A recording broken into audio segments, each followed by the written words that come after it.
Hello guys, so pagod na pagod yung tatay ko kasi gumagawa siyang motor.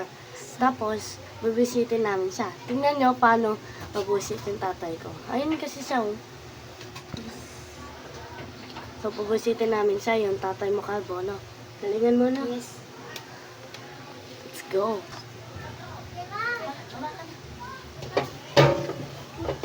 Diyos ko, lagi na lang ako yung nagugas ng plato. Ikaw naman talaga eh. Ikaw nga, tatay mo kalbo eh. Ikaw nga, tatay mo panot.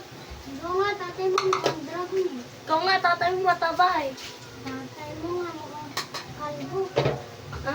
Ikaw nga, tatay mo pwede maging endorser ng Jollibee. Isa kasi yung Jollibee dun eh. Ikaw nga, pwede sakyan yung papa mo eh.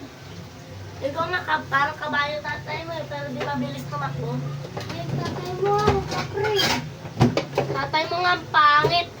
Tatay mo nga, mukhang nag-uwi. Hoy!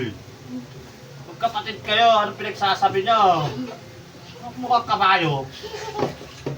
Kabayo. Baboy ako!